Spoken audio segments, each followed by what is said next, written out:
Welcome to Sexist Rebecca, a show geared towards relationships and sexuality that will help you enjoy your relationships more than you ever thought possible. So send us your difficult questions and we'll bring you expert answers unlike anywhere else. On tonight's show, we'll be discussing the best way to get over a breakup, answering an email on threesomes, and giving you some hot bedroom tips to keep the fires burning.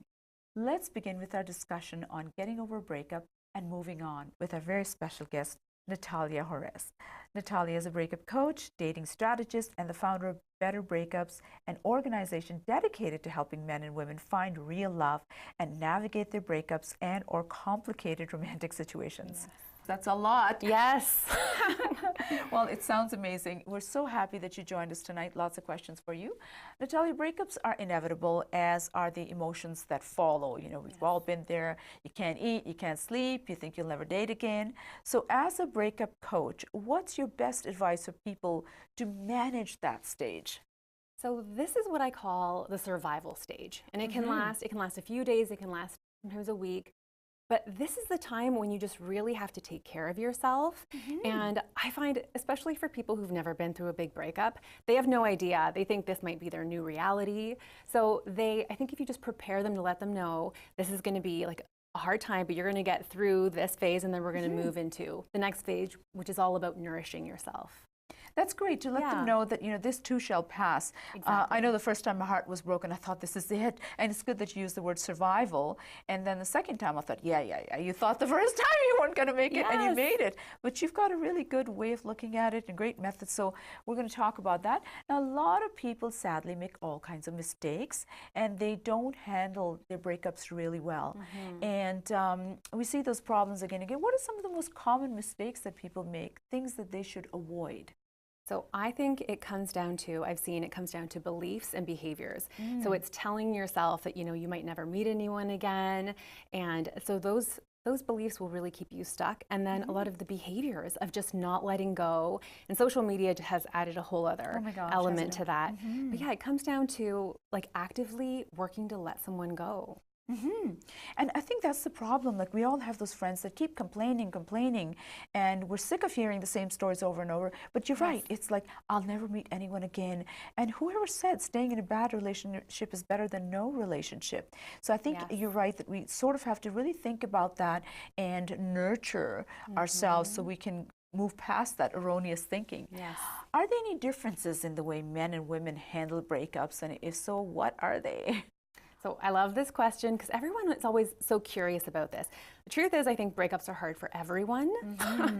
And I think it has more to do with someone's personality and their attachment style, and also the circumstances of a breakup. And you're right, attachment style, because that sort of determines how we do relationships and indeed how we do breakups. What are those circumstances where, you know, you talked about, is it that whether you're the dumper or the dumpee, is that one of the big things? Yes. About the details of the breakup. Are there any other details of the breakup? Like, you know, people do it over text, they do it over email. Is there something about breakups that makes it more challenging? Yeah, if you've had like some awareness that things weren't going great, then you'll be more prepared for it. But also if someone leaves you for someone else, those are always incredibly difficult, because not only have you lost someone, but you're already starting to imagine them with someone else. That is so painful when you're left for someone else. And you're right, you're imagining, but also when you look at if you're creeping them on social media, you think that should have been our life. And a lot of women in particular, you know, we think that was I not good enough? And we start to, and even men to a lesser extent, am I good enough? And that just adds another layer on top of it. Now the million-dollar question, who takes breakups harder, men or women? So I think it's pretty 50-50. I think one of the reasons people think it's women, well, I've heard arguments for both sides, but women, it's like they are more likely to express their grief and their pain, so they're talking about it. But men, they you know, they kind of tough it out. They might talk to their friends a little bit about it, but yeah, they don't have as many resources available to them. And I think that's a critical point, because a lot of times when I'll see guys, women will hug each other, they'll talk to each other, they'll support each other, and a lot of times their friends will just say, okay, you need to get out, you need to get some beer and wings or whatever, but it's not the same kind of support. So sometimes they don't know what to do with their emotions, and males are discouraged from expressing emotions in the first place, so they kind of keep it inside. So I can understand how you've heard arguments for both. That's really, really great stuff, Natalia. Still ahead, when is it time to go, and lots more, so stay tuned.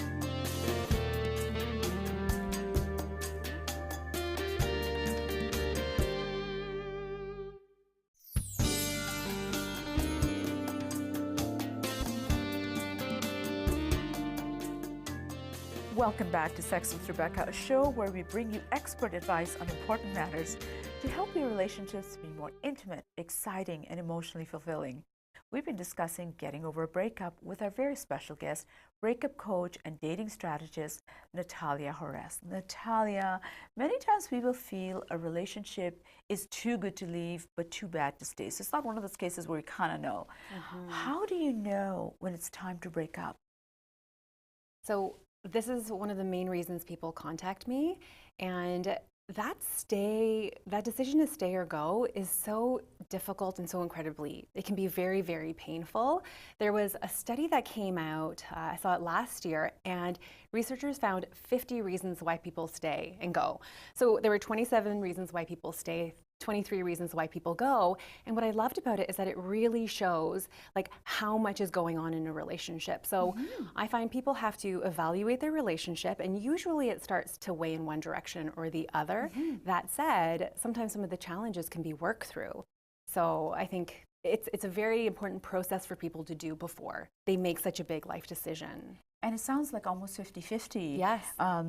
Reasons to stay versus go. So this is one of the things that you kind of do, where you help people evaluate that and sort of see which way to tip the balance when you're really, really stuck. And it must be hard when there's just as many reasons on either side, which I suppose is conceivable. Yes. So people will start to think about it, and sometimes then it will take a few months before it kind of goes in one direction or another. But as long as they're trying to get clarity, it's the people who are stuck, they're not happy, they're kind of miserable, but then they don't move on. And I think that's the hardest part. But as long as they're working on gaining that clarity, I think that's the exciting part, that people are looking to see whether or not this should be long-term. Now, obviously, some people stay way past the time, I said the best before date, when they should actually leave. So I guess they're not doing that evaluation, or what's going on that keeps people stuck in a relationship that they know has run its course? So when someone knows, then it's all about the logistics. And a lot of what will hold them back is fear of the change, fear of hurting their partner, and fear of, all of the logistics. So it's working to reframe the situation, because even your partner, like letting them go can actually be one of the most loving things that you can do, because they deserve to be loved. And if you're not being the best partner, then, so it's helping them to see long-term vision. And that's really critical, because a lot of times people will hold on selfishly, and your partner deserves to be loved. So letting them go, I think, is really important too. I'm glad that you mentioned that. Now, once the breakup is done, obviously people should do what you recommended, but they don't. And people, again, I'd mentioned creeping social media, and that can have so many drawbacks, because according to the brain, they're still engaged with this person somehow, and it prevents them from investing in the healing. So what are your thoughts on how social media impacts breakups? I hear people talk about social media, whether they're 17 or in their 60s. Or 70. Yes. Right. So my clients kind of span that range, but yes, so it's one of the last places people want to disconnect, but really you have to cut off all contact, or at least severely limit it. And the challenge with social media is it's always accessible. And so when you're feeling weak, you can start looking. Also, you can log into your Facebook, and all of a sudden things will pop up. So you can be doing well. And then the other thing is that it's a very distorted reality. So you can make up all these stories. So it's best for yourself to cut it off. And it's distorted in two ways. First of all, people post things and they sort of accentuate the good and hide the bad. They make it look like they're always having fun 24/7. And you look at it and you go, oh my God, they've moved on. They're doing so great. Their life looks so wonderful. That should have been mine. And then the other thing is, we add another layer of meaning on top of it. You didn't care for me, and you've moved on so easily. Whereas they might just be trying to put themselves out there to forget about you. So can you comment on that, please? Yes, those stories, everybody does them. And like we do them about like our friends, we might think everything's so great. You never really know what the true story is. So And based on the psychology of a breakup, you really don't want to throw that into the mix. I think that's brilliant that you pointed that out. And we really don't know. Like, even when I do couple therapy, people will refer their friends and stuff. And, you know, person A will say, oh, so-and-so's husband would never do that. And they have no idea, of course. I can't disclose what so-and-so's husband's actually doing. And they might be getting treated really well. So I think, again, it paints a very distorted picture. So I'm glad that you made that point. Now, do you have any advice for people who get wrapped up in all of that? Obviously, try to cut it off. And also, you know, things like change in status. Oh my God, they've said they're newly single, whatever. Like, do you have any advice for people who kind of go to those places? So Facebook has changed things now. So I do recommend you eventually have to change your status, but you can do it at, you know, like low peak times. So, and also just delete that right away. A lot of people don't know they can do that. I know after my engagement ended, I saw that my ex-fiance had changed his status, but this was years ago. And so it popped up saying like, so-and-so is now single. And I saw it, and some people were liking it. That was so painful. Your friends? Not my friends. I think just, so yeah, I had to send him a message. Can you please take this down? And I'm really glad that now Facebook doesn't automatically do that. Yeah, because otherwise you have these little pop-up messages, look what's going on with so-and-so. They just changed their status. So that's really good that you sort of protected from that, because otherwise, inadvertently, it could be in your face when you don't want it to be. Yes. Now, some people claim that they do those things to get closure. How important is that? Because personally, I feel it's not necessarily everything that it's cracked up to be, and you just kind of, I don't know, you're taking yourself to a place which is not necessarily worth the price. So what do you think? Is it important to gain closure?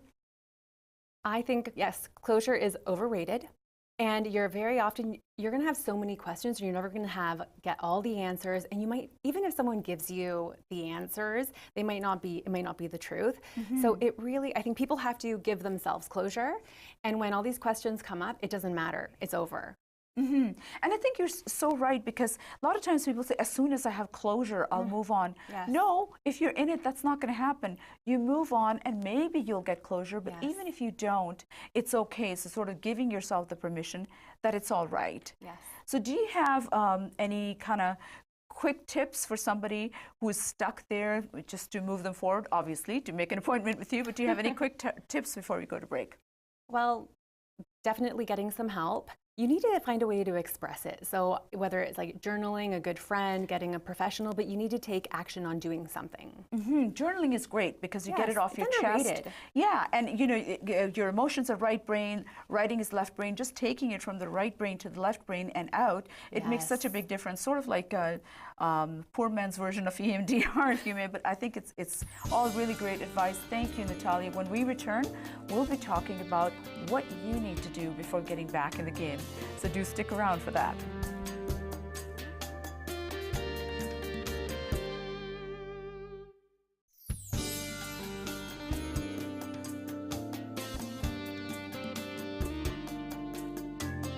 Welcome back to Sex with Rebecca, a show geared towards making your relationships the very best they can be, both in and out of the bedroom. We've been discussing getting over a breakup with breakup coach Natalia Juarez. Natalia, once all is said and done, a lot of people end up repeating the same cycle over and over again with another person, and then another one after that. It's your classic repetition compulsion. Can you please comment on that next? So I see this work as being twofold. The first part is recovering in a healthy way from the breakup and the relationship, but then it's, once you're ready, it's taking a look at what happened. What took you into that relationship? What was your part? What can you learn? Because it's all of that that's going to help you refine the process to find a better partner. That's when then the dating strategy comes in. So I think you're right. It's two-part. You've done the healing, but then there's the part about not doing that again, because we're sort of drawn to our unfinished business, generally with a parent that we had some issues with, and we're sort of hoping to rewrite a happy ending, but it's so subconscious that we don't even realize it. And that's why it's good to go to an expert and have them help you navigate through that. And when people are older, you can look at their relationship history and start digging into that.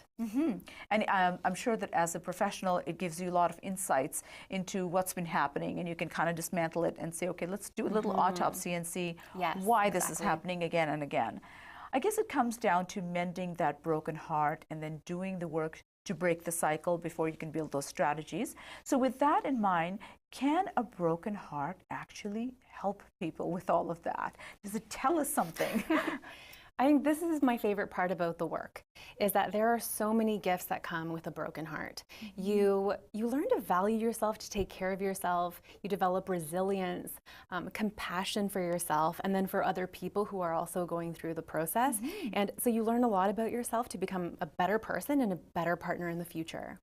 So it's a time of reflection, because we don't really sit there and look at our emotions inwards like that. But when we ask ourselves 1,000,001 questions, what if, shoulda, coulda, woulda, it sort of gives us an opportunity to explore what happened in the heart, what we're feeling, how it ties into everything else that maybe we felt in the past. So all really good stuff. Now, Natalia, you're also a dating strategist, so that's the next stage. So I'd like to ask you, what are some of the biggest obstacles that you see in newly single people when they're getting back in the dating game nowadays? So once people are ready to start dating, especially if they've been in a relationship for a very long time, one of the things I find is people don't know how to date. I actually didn't know how to date until I was in my 30s, because I think in my 20s it was you spend time with someone and then you just end up in a relationship without really evaluating what you even want. So that's the first. And then the other one is a lot of people don't even know what they want. Yes, so they have no plan, it's a lot like finding a job. Like if you wanted to find a great job, you would get clear on what you wanted, and then you would update your resume, which is like online dating, and you would start to network and do all of the things to make it happen.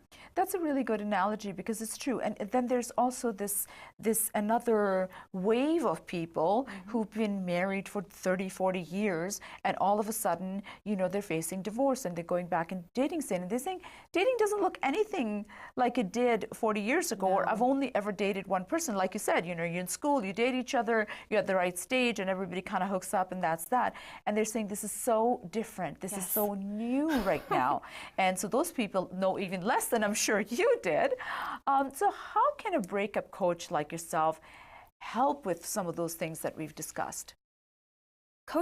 Breakup coaches can really help to accelerate your healing, which is so important, and to help you heal in a really healthy way, and also to make meaning out of the experience.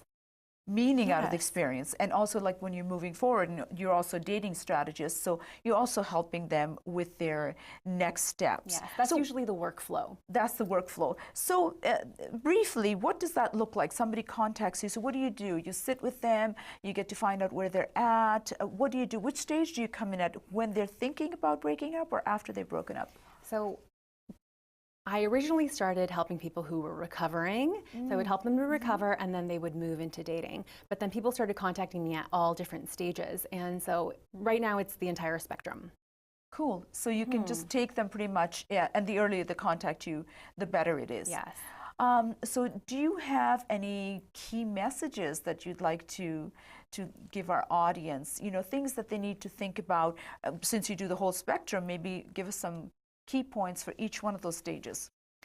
Well, I would say that breaking up it's not given the same way as a divorce. So I think one of the first things for people to know is that it's a very real experience, and to like validate it and to honor that. So there's that, and then to start investing in themselves in this area of their life, instead of just thinking that it will just, you know, the universe is just gonna bring me a partner. Isn't that funny though? Yes. When we're looking for houses and cars and jobs, we put so much effort into it, but we think we'll just sit at home and somehow this beautiful, amazing partner is going to manifest themselves. It'll just show up at our door somehow. But it is, and it's such a critical decision. So the idea is to getting out there, and literally, like, what I like about what you do is working through the baggage, because what I find as a therapist is that people don't deal with their baggage, and they bring that baggage into the new relationship. And if you have two people bringing their baggage into the relationship, it's nearly impossible to get going. So it's always a good idea to work through that baggage, and that's something that you help people do, right? Yes. Awesome. Thank you so much, Natalia, for all your remarkable insights. Thank you. Thank you so much for inviting me. It was great to have you here. I hope our viewers can contact you next time before they get back into the old cycles after a breakup. Still ahead, an email on threesomes and special bedroom tips that will put the play back in foreplay. In other words, delicious stuff that you won't want to miss. Stick around.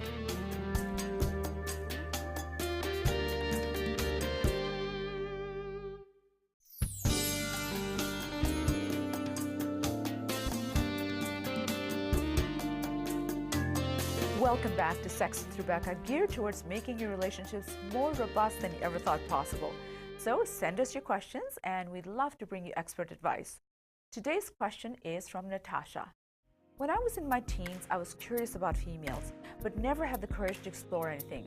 Now at 24, when my boyfriend asked me if I'd consider doing a girl-girl-guy threesome with him, I became giddy at the mere thought of it and told him that I'd be willing to do that for him. He was so shocked to hear my response and very excited, of course. As we started to discuss likely candidates, I could barely contain myself and began fantasizing about each of those girls to the point that our sex life went off the charts, like nothing we'd experienced before. Needless to say, I want to try it out for real, but I'm worried about what it could do to our spectacular relationship. If I start to prefer women, or if he really gets into the other girl. Any direction would be greatly appreciated. Signed, Natasha. Oh, Natasha, that's quite the quandary. On the one hand, your curiosity won't let you rest. On the other hand, it could very well kill your relationship. But before we discuss anything, let's get one thing straight, no pun intended. You wanting to do this is more about you than him. So I don't want you to act like you're doing him a big favor or blame him if anything goes wrong.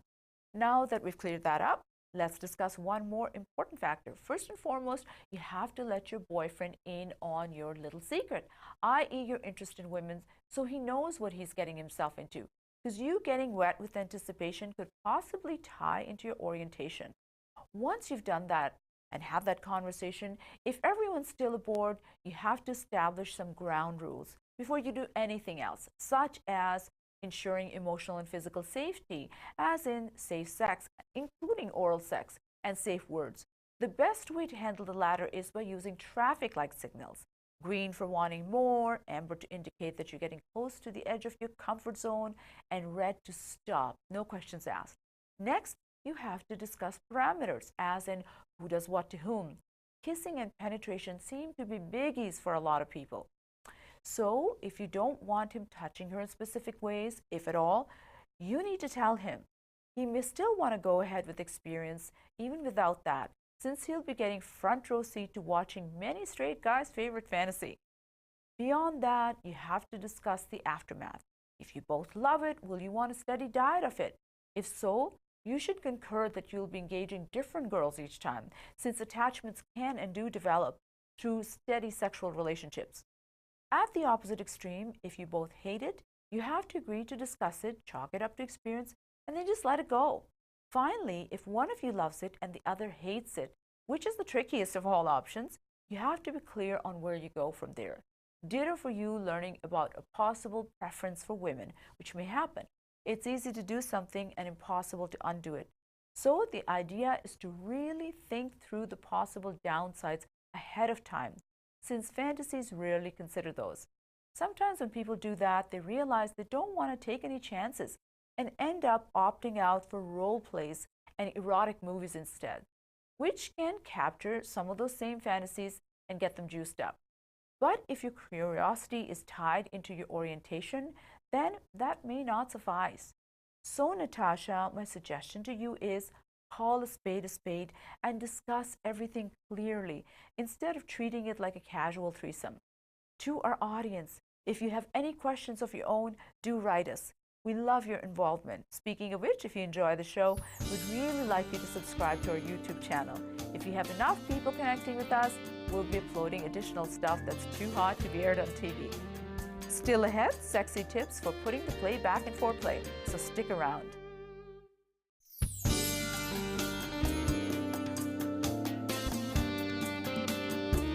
Welcome back to Sexist Rebecca. Now, before we close, we have a very special segment for you to help you take intimacy to new heights. Take at least 1 week in a month for some sexploration to keep things fresh. Here's some ideas to get you started. Create wish bowls where each of you can put your top 5 sexual wishes and swap. Then take turns fulfilling one of those wishes for your partner, the one you're most comfortable with. And if you're comfortable with more than one, there's no ixnay on wishing for more wishes. Second idea, heat up your partner's robe while they're in the shower and wrap them up in it when they come out. Comb their hair for them, and then put on warm socks on their feet. Studies show that 35% of women will have stronger orgasms if you heat up their feet. And here you thought that sex with socks on is no good. As an added bonus, she won't slip those cold feet between your thighs if you end up in bed together. Final suggestion, grab a copy of book like Porn Star's Guide to Great Sex by Mr. Marcus. Trust me, it has nothing to do with porn. Even the pictures are tasteful little sketches. You can either work your way through the book or bookmark what you'd like to try out and leave it on your partner's night table. I'm Rebecca Rosenblat, your host, wishing you happy, healthy, and passionate relationships. Until next time.